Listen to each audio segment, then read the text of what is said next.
Hey, Bills Mafia. We know there's only one topic every day. All Bills, all the time. And now Matt Beauvais and Sal Capaccio are going really deep, talking Bills all year long, because it's always game day in Buffalo.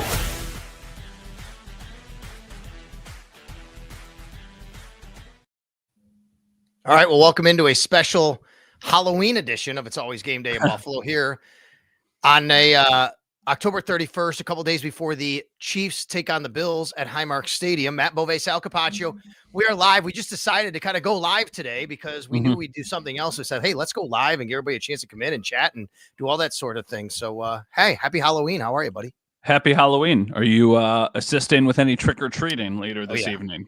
Always assisting. The question is if I will ever do any trick-or-treating. And I always feel like I miss the boat sometimes because I'm like, you know what? I could have dressed up as something. And we have done that as a family sometimes. But this year I don't have anything specifically that I'm, dressed up as. But Max he is a inflatable SpongeBob.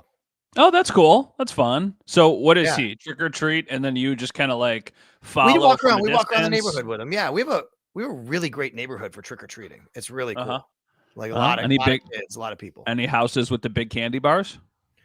I don't know about that specifically, but we have we have friends who live a couple blocks away from us, and they always have a big party, and they cook food and have pizza and it's cider, and we just kind of go hang out. So we get a lot of candy, then we hang out as adults and the kids and all that. So yeah. That's nice. Well, I gotta assist. How about you? Elephant. I got a little elephant who's going to be taking on the streets of Grand Island in a couple hours here. So I love it. We'll fit in a live show, and then I'll start getting ready to go out and hit the streets.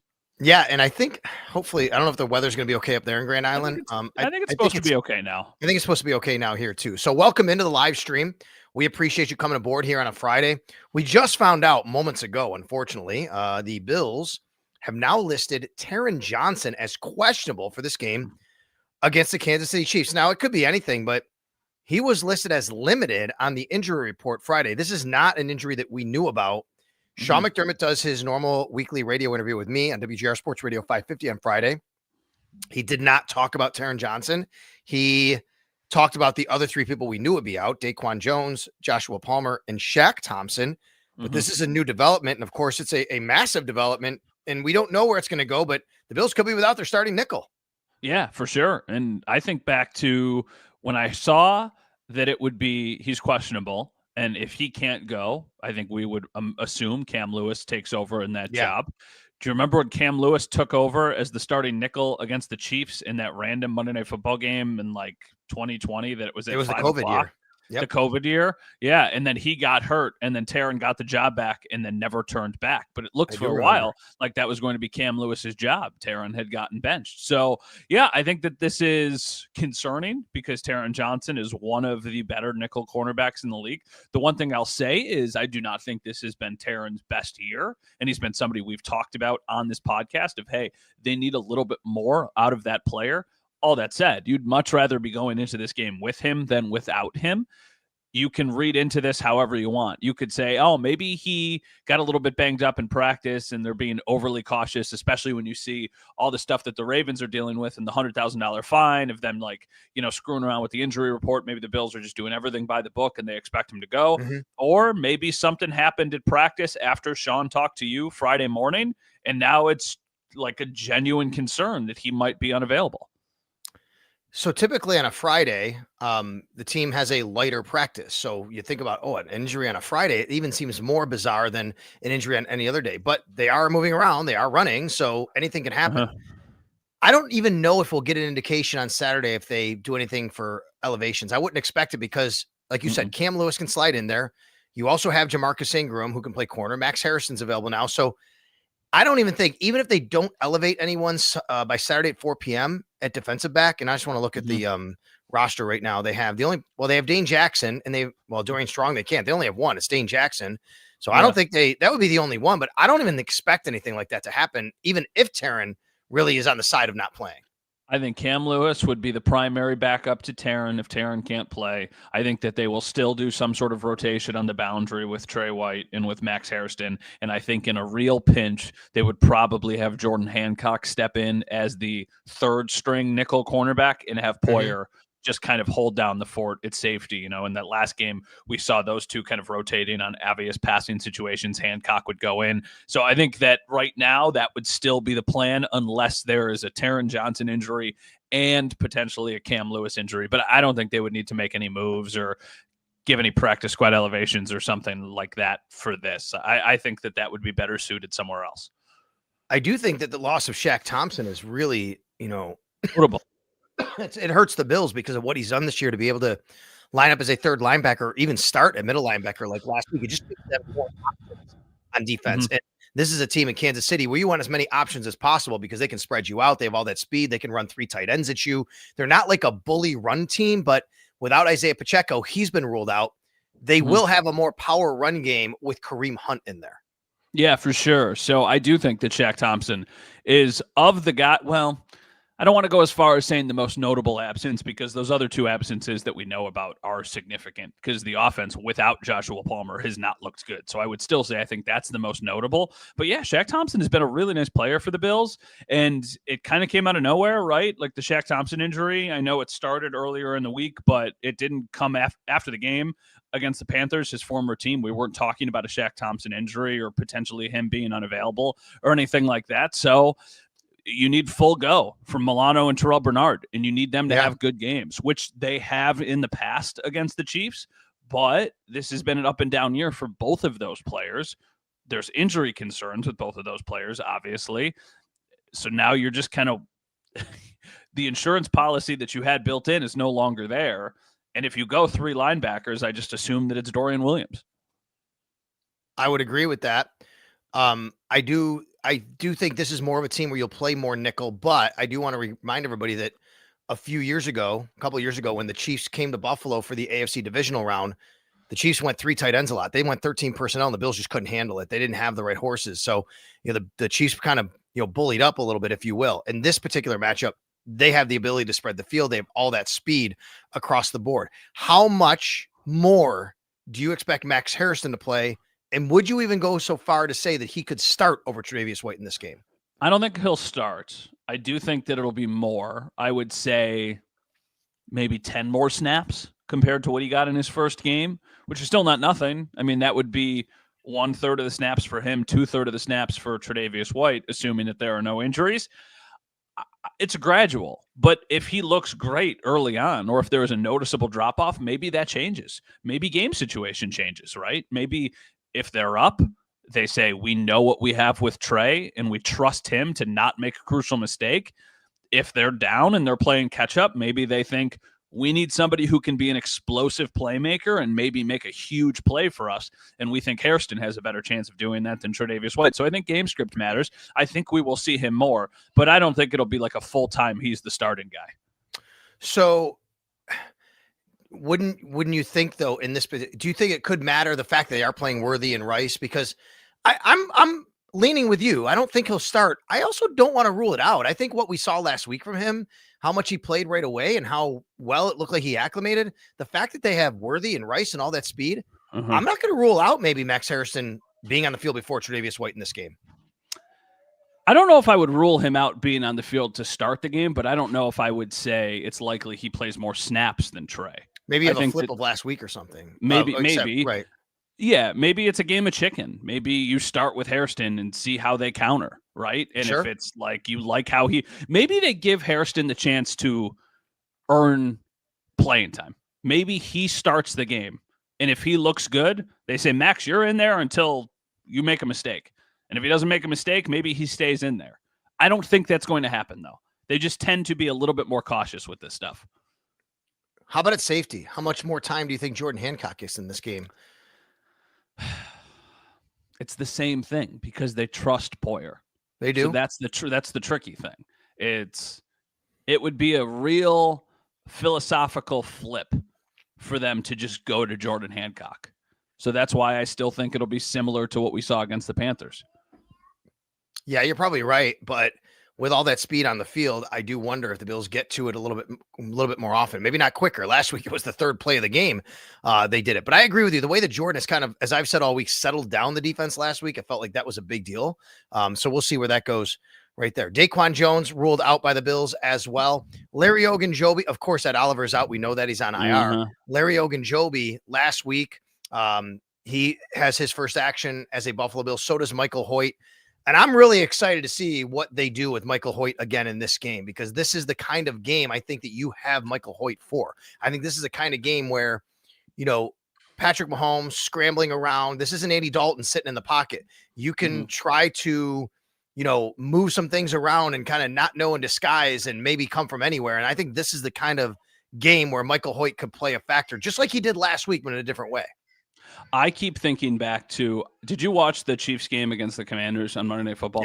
Yes. So how many times did Mahomes extend plays, scramble, and make something happen? He does it against the Bills a lot. I mean, that's what he does. It's been a real issue against the Bills. That's what I was thinking about. I was thinking about how the Commanders defense reminds me a little bit of the Bills defense of years past, where they have a couple guys, but they're older and they're not they don't make plays all of the time. And that's how you can have success against them. You have to be able to every once in a while take him down and force them into situations that are not just very manageable for them. Like if they are just ripping off 6, 7, 8-yard completions, and then every once in a while you get them in a 3rd and 3, like you're dead, you're screwed. You got to get him in 3rd and long, where he can't just scramble or can't just buy as much time as possible. Even that would work. So I think Hoyt's a big factor in this game. I think Bosa is a big factor in this game. I think the same thing about Rousseau and Epinesa. I would really just say the edge rushers in general, making sure to keep contained, but then also making a splash play here or there, because they will need to think about the times that the Bills have beaten the Chiefs over the years. And you almost always go back to a notable play made by a defensive end. I think back to Von Miller when he was healthy right here. He makes a crucial sack, and then he makes another one at the end of the game that gives the Bills the ball back. They go down, they take the lead. I think about the AJ Epinesa. I believe he had the tipped interception against Mahomes. That was a really nice play. I think Rousseau has had a big sack against Mahomes in his career at one point. Like, when you think about those games, the defensive ends have needed to step up.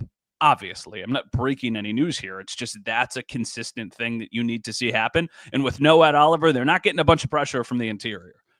Unless it's Hoyt, they're probably not getting a ton. So that's why their edge rushers really need to step up. You live in a Buffalo football fan fear bunker when, it's said that, Pacheco's not going to play. We kind of known this. And how many people have told me this week, well, it doesn't matter. Brashard Smith's going to suddenly just start and run wild against the Bills because that's what happens against the Bills. Brashard Smith is a good player. They drafted him. The Kansas City Chiefs did. He's got 25 carries for 75 yards this year. He's averaging 3 yards a carry. And he is involved in the passing game a lot. He does have 14 catches for 122 yards, and they will lean on him. He will be a guy that they'll use a lot more in this game. But, man, I don't know. I just can't see the Chiefs having a ton of success running against the Bills like other teams have. It's not how they're particularly built. And I do believe, as I said, the Bills are a little bit better equipped to handle the run game with Larry Ogunjobi now back in the fold.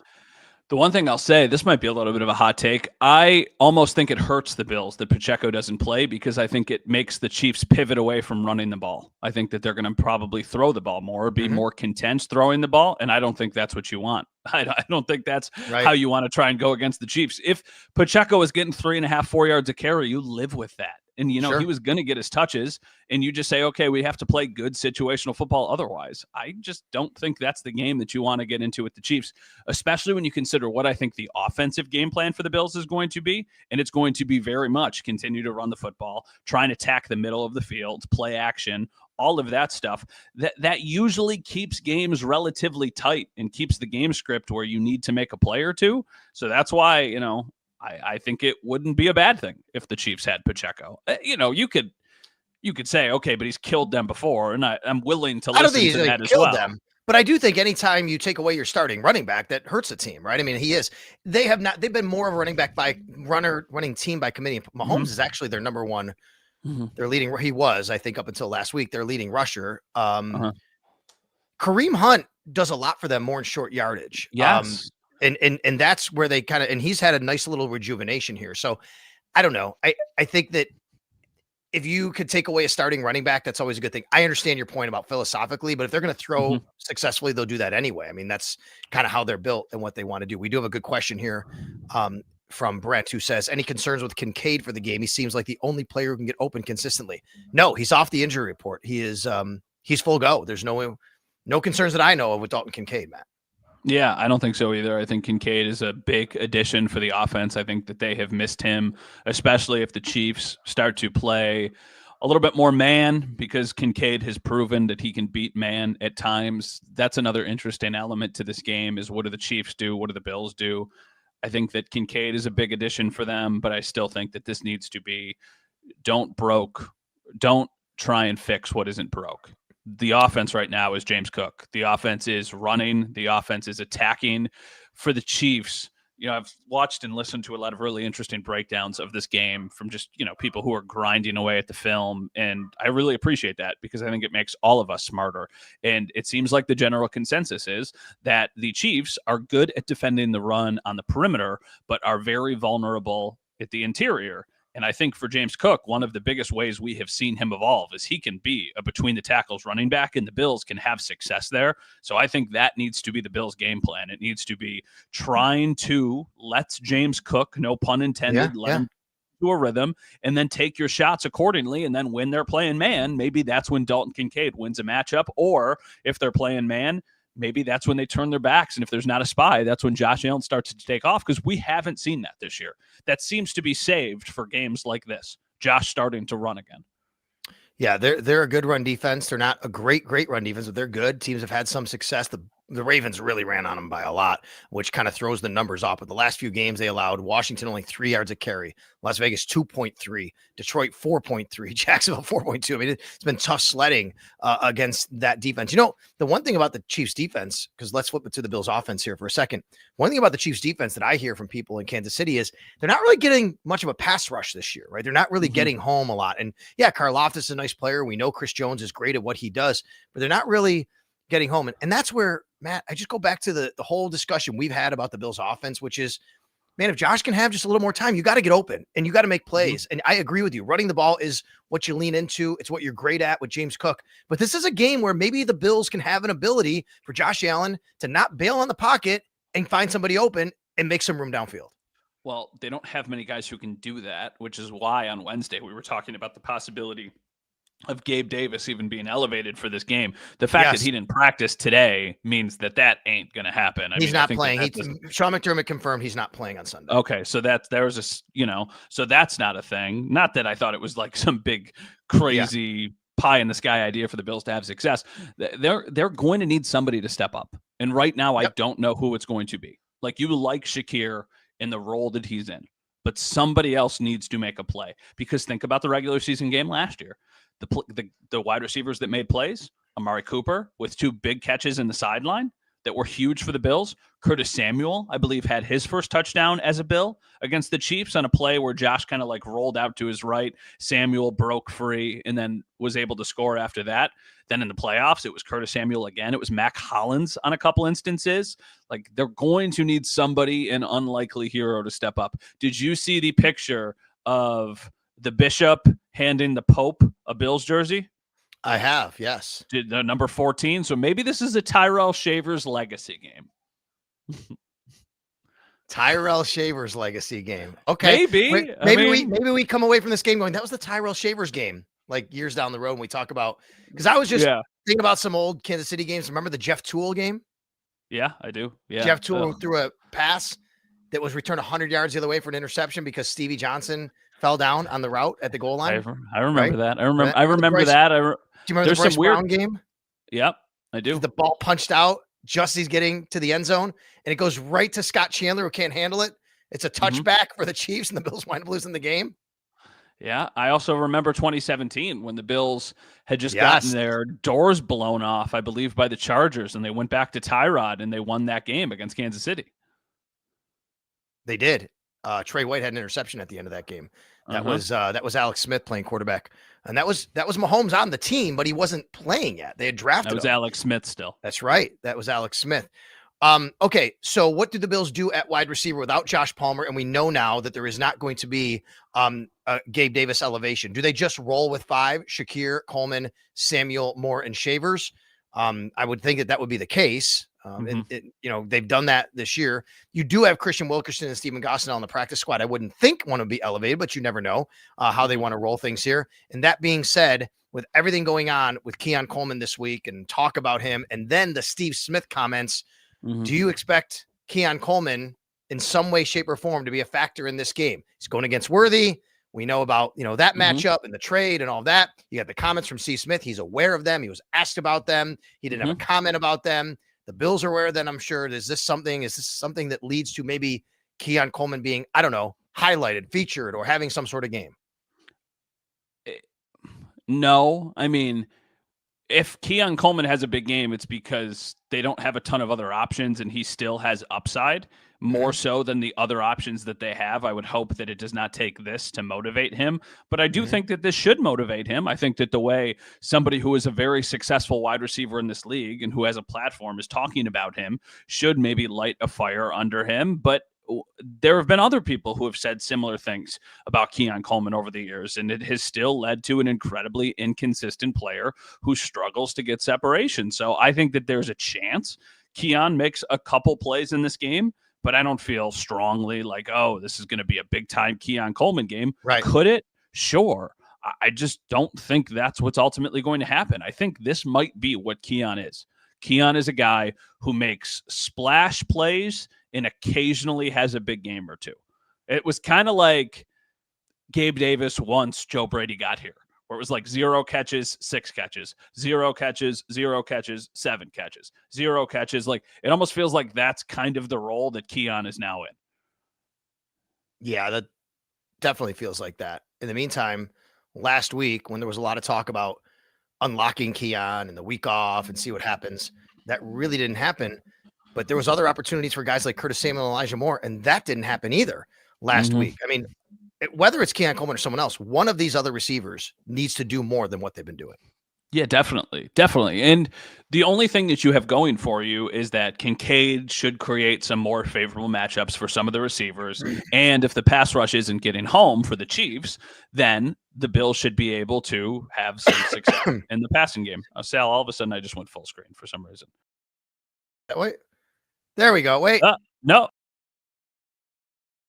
Video thing, you're getting a real treat. If you're watching if you're just listening, you're going to be like, what the heck is going on? Everybody, I'm going to click buttons. Go ahead. Yeah, he's going to click buttons. So, yeah, I mean, there should be some favorable matchups. And now I'm Matt Bove and you're Sal Capaccio. Yeah, whatever. So I just think that this is. I clicked a button and I shouldn't have. And now I'm at it. There we go. We're back to where are you going? I still think that I just think that this is a James Cook game. I really do. I do. Like, I think he could have another very, very big game. And I would also like to see them start to utilize their their running backs in the passing game way more than they have. Agreed. I mean, I even think that when Sean spoke about the passing game, remember Monday when there was all this, well, Sean said this and Joe Brady said this. Yeah. Right. One of the things that stood out to me, if you listen, Sean McDermott said, the passing game, be efficient, whether that's running backs or tight ends or wide receivers catching it. I almost feel like that was a message that, hey, we need to get these other guys involved in the game too. I'm just going to I won't pull my hair out, but I would imagine some people pull their hair out if the Bills get out on offense in this game and it's screen pass, bubble screen, and then it's somebody doesn't get separation, and then it's 3rd and 10, and they can't get anybody open, and Josh rolls out to his side and throws it away, and then they ultimately punt. It just feels like they need to – the one thing is I say they need to get into a rhythm, but it shouldn't be as predictable as it sometimes has been, because it has been very predictable where it is a run on 1st down, and if James Cook does what he does and he averages 4, 5, 6 yards a carry, now you're in a good situation and you keep that going. But the minute he runs for 1 or 2 yards or they take a penalty or a negative play, that's when they completely shoot themselves in the foot. And they're not a good enough offense right now to overcome that. So they need to stay in front of the sticks, especially against an opponent like this.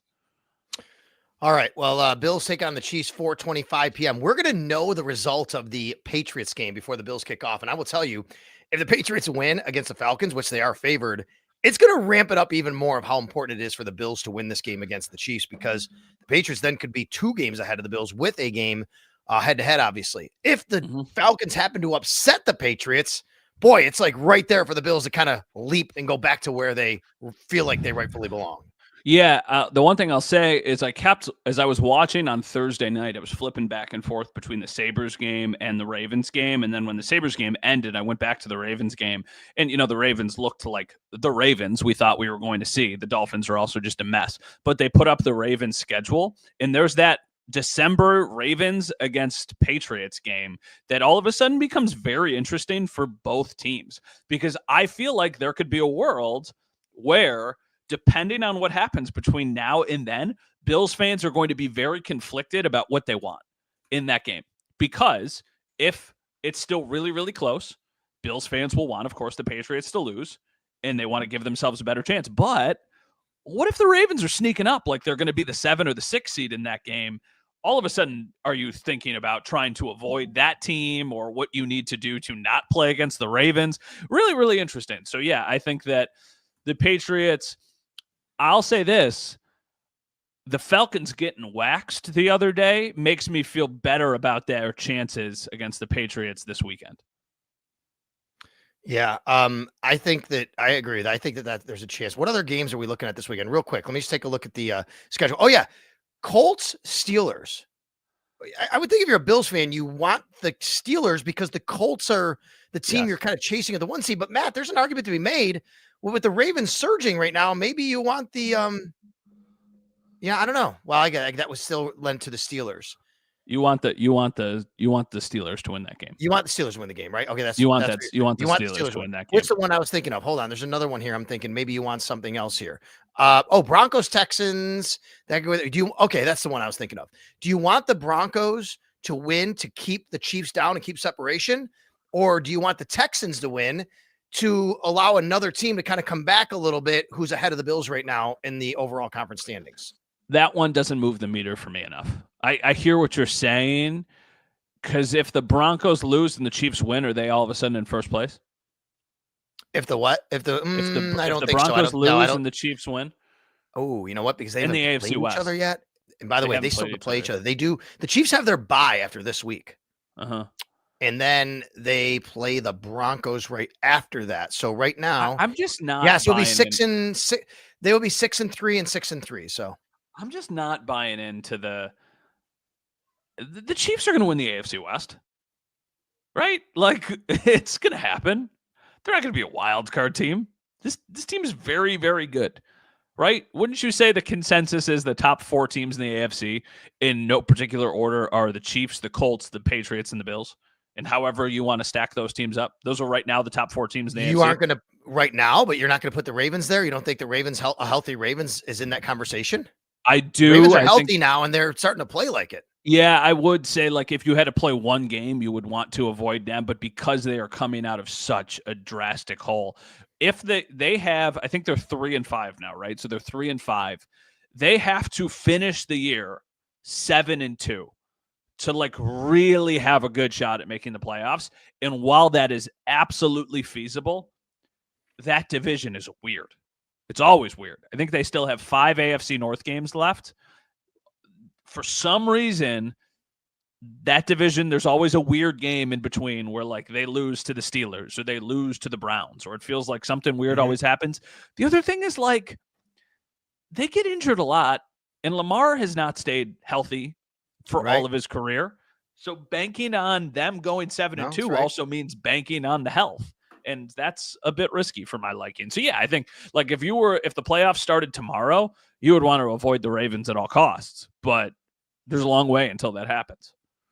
Some house cleaning items with the Bills. Also, Sean McDermott said that Taylor Rapp is probably out the rest of the year. He said, it's not official. He could come back, I guess. There's theoretically, like, the way he basically phrased it was, hey, I'm not a doctor, but I'm being told it might not be till next year. So I guess you could just say he's going to be out for the rest of the year.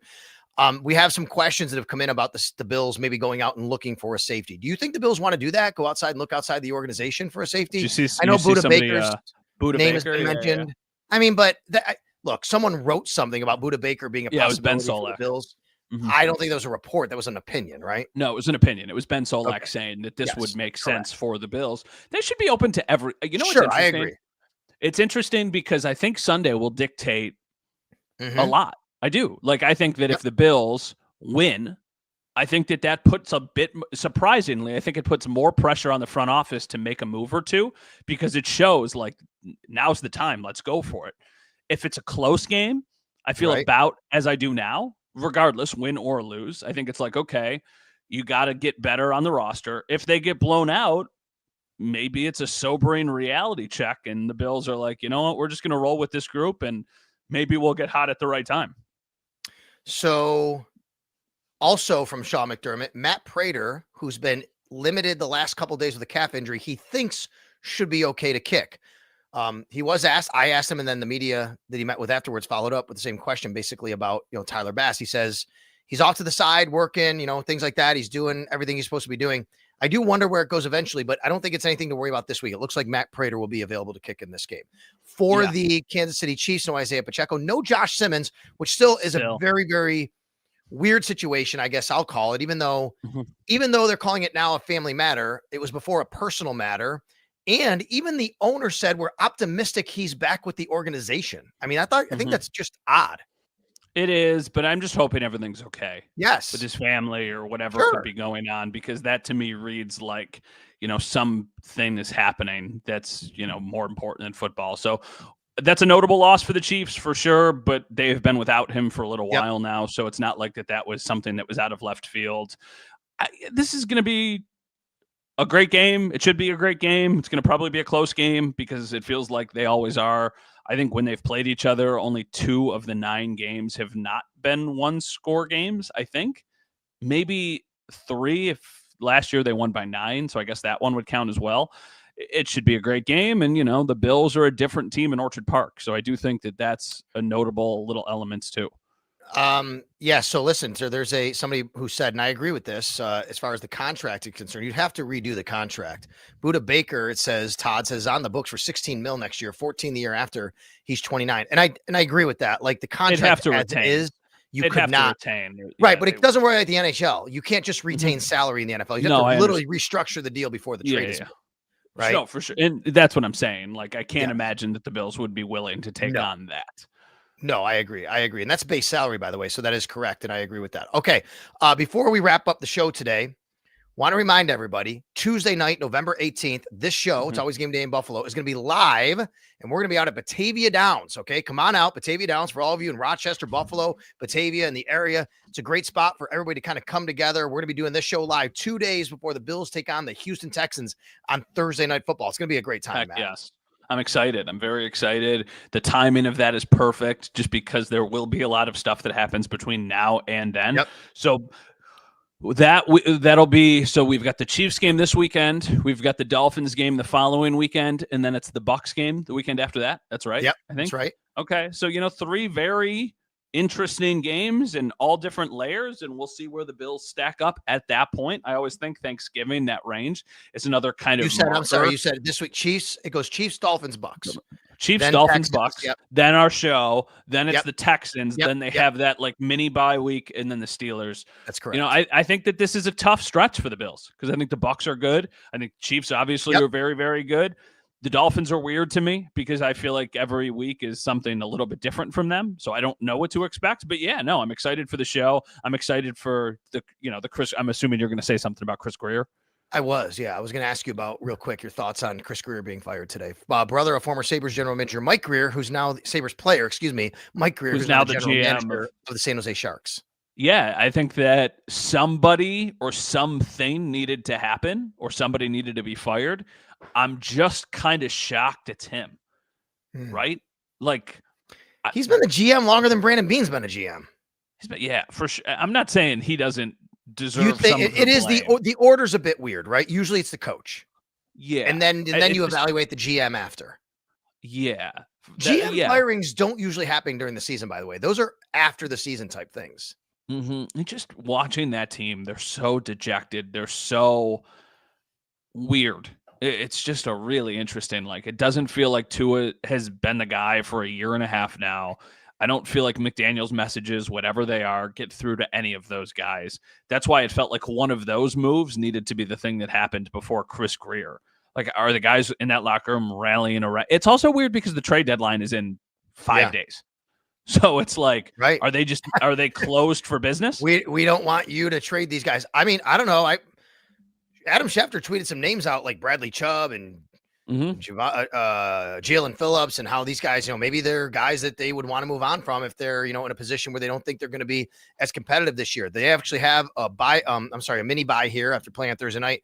Then they play the Bills. So they have time here to kind of gather what they want to do before the trade deadline and prepare for the Buffalo Bills. Hey, tonight, everybody, make sure you're if you're watching and you're live, maybe you're listening to this after Halloween, but be on the lookout. You got people like Matt with his young daughter, me with my young son, and people all around Western New York or wherever trick-or-treating tonight. So just kind of keep an eye out, be careful, be cognizant of it. You know what I mean? Absolutely. We hope that everybody has a safe and exciting and fun Halloween. If you are somebody who's listening or watching this and you are a Blue Jays fan, maybe by the time you're watching this, the Blue Jays are World Series champions, or there's a game 7, which is super. Regardless, I'm really, really excited. Somebody just said Russell Douglas had a solid game. I literally had a text message last night to somebody that was like 50-50 Russell Douglas is back on the Bills by next week. No. The problem is I think he's playing too well. The problem is I think the Bills have Max Harrison now and aren't going to do that. I mean, I don't disagree, but I still think that that's a position that they need more depth at. All right, I got to get running. Matt's got to get running. Syracuse tonight against North Carolina. Please beat Bill Belichick. That would really be nice. Happy Halloween, everybody. Hope you have a great weekend, safe weekend. Happy Halloween. We'll talk to you next time. Enjoy it. Bills Chiefs Sunday, 4:25 p.m.